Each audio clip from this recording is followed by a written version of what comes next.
behalf of the people of our province, maraming salamat, House Speaker Martin Romualdez, sa hindi lang pagdala, ngunit sa pagsasagawa ng pinakamalaking bagong Pilipinas Servicio Fair dito sa ating probinsya.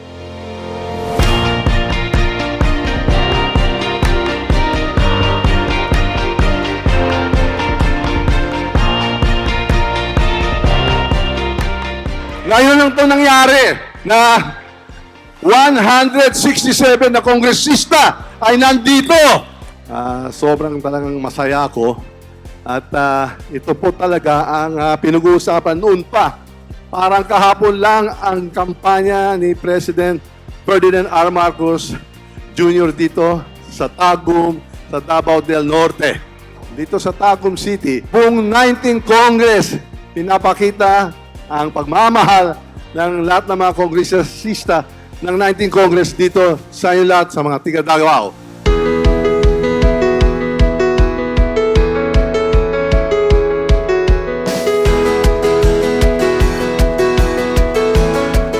Tama po, masaya talaga tayo. Kaya yun pong mensahe niya, di ba? Basta sama-sama tayo, babaon muli. At nakikita tayo, nakakaisa tayo.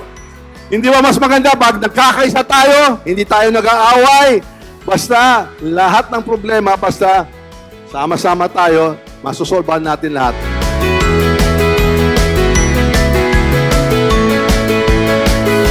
Nandito talaga tayo kay yun ang trabaho ng mga kongresista. Gumawa ng batas, gumawa ng budget para mga programa kagaya ng bagong Pilipinas Servicio Fair ay may ilalatag natin, ilalaan natin ang ating isang magandang budget at kung magandang implementasyon kasi hindi lang legislasyon pero implementasyon ang habol natin sa itong araw na to.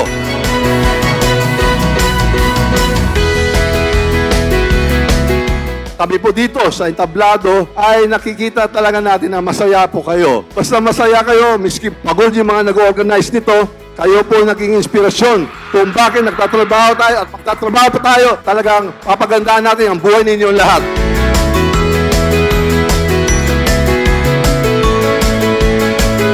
Sabi po sa 19th Congress, handang-handa maglingkod, magsilbi, at makinig sa inyong mga hinaing.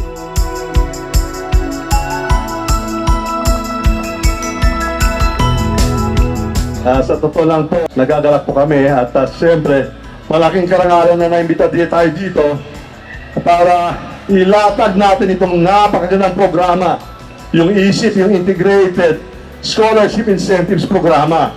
Tuloy-tuloy talaga ito at talagang malawak ang itong programa. Kaya sakop talaga lahat ng mga kabataan, lahat ng mga estudyante dito sa Davao del Norte.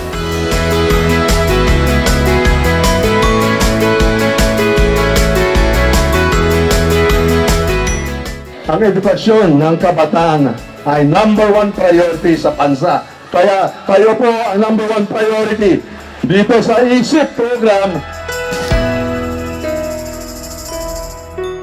Kayo po ang pag-asa ng Republika ng Pilipinas. Kaya masaya tayo ngayon kaya nandito tayo lahat. Ayan ang sinabi ng ating mahal na Presidente, basta sama-sama tayo, babangon muli. Basta makaisa tayo lahat Pilipino. Wala tayong problema at magandang ating kinabukasan. Kaya, mabuhay kayo po lahat. Mabuhay ang Tagum City. Mabuhay ang Davao del Norte. Mabuhay ang sabayang Pilipinas. Ngayong araw na to, higit 2,000 beneficiaries na makakatanggap na hindi lang yung bigas na 5 kilo, 5 kilos, pero 5,000 pesos sa inyong lahat ng mga beneficiaryo para may tutulong sa mga negosyo nyo. At kayo po ay ang nagdadala ng ating ekonomiya, ang ekonomiya ng Republika. At nakikita po din natin yung ating ekonomiya tuloy-tuloy ay lumalakas. Ang sabi nating mahal na Presidente, magkaisa na tayo, basta sasama tayo, babangon muli. Galing lang po tayo sa pandemya, sa COVID, at nahihirapan lahat. Pero dahil nandito na tayo, nakakaisa, lalo nandito sa Tagum City, lalo na sa Davao del Norte, andito kami tutulong at talagang ayudaan at kayo lahat para lalago at lalong gumanda ang ekonomiya dito sa Tagum at sa Davao del Norte. Ito po ang programa na Sipot. Kayo po ang inspirasyon natin. Kami po ay nandito dahil po sa iyo. At tuloy-tuloy po ang serbisyo ng ating pagmamahal sa inyo lahat at sa buong Pilipinas.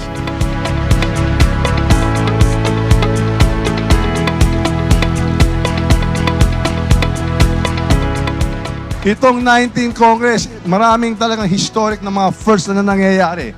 Dito po sa Davao del Norte, itong pinakamalaki na serbisyo fair at the most well-attended. Ito talaga ang priority natin, kaya tumakbo tayo para maglingkod at magsilbi sa taong bayan.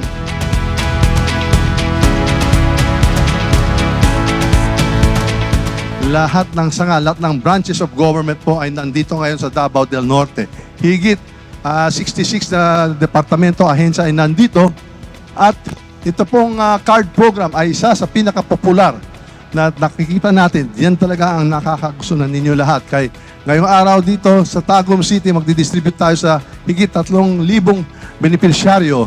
3,000 pesos kada beneficiary at 10 kilo ng bigas sa inyo lahat.